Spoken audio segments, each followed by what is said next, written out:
Frères et sœurs, aujourd'hui avec l'aide d'Allah Tabaraka wa Ta'ala, on va voir la différence entre l'épreuve d'Allah et la punition d'Allah Azza wa Jal.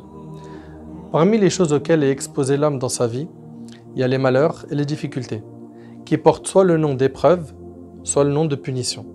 Et bien que les deux soient une difficulté et une souffrance pour celui qui les vit, il y a une distinction entre les deux. Et cette différence se distingue d'une personne à l'autre et d'une communauté à une autre. Voyons ensemble ce qui distingue l'épreuve de la punition. L'épreuve concerne le croyant et elle a plusieurs objectifs. Les plus importants parmi eux sont le fait de tester la sincérité de sa foi, de l'éduquer à la patience et de le purifier. C'est donc une purification permanente pour le croyant. Par cette description, on voit que l'épreuve est un bien. C'est un bien pour le croyant. Car Allah Tabaraka wa Ta'ala ne choisit pour le croyant que le bien. En confirmation de la parole du prophète alayhi salatu wassalam, dans le hadith de Suhayb ibn Sinan radiyallahu anhu, qui est rapporté par l'imam Muslim, le prophète sallallahu alayhi wa sallam a dit: ce que l'affaire du croyant est étonnante, son affaire ne comporte que du bien, et ceci n'appartient qu'au croyant. S'il lui arrive un événement heureux, il remercie Allah, et c'est un bien pour lui.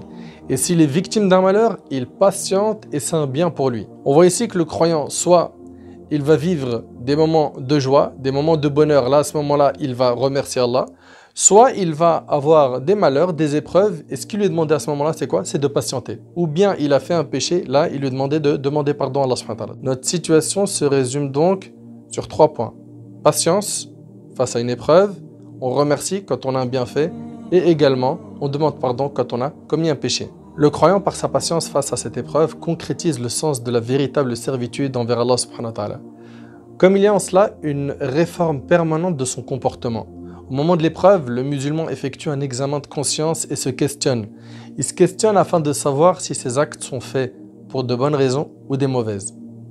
Quant à la punition, elle est pour qui? Pour le non-musulman et le pervers, qui se sont détournés de la voie d'Allah Azza wa Jal et ont été séduits par la vie d'ici-bas, par ses passions et ses jouissances.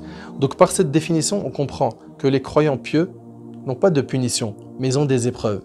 Et que les musulmans égarés et les non-musulmans, eux, ce qu'ils ont, ce n'est pas des épreuves, mais des punitions de la part d'Allah Tabaraka wa Ta'ala. Comprenez donc bien la différence entre les deux.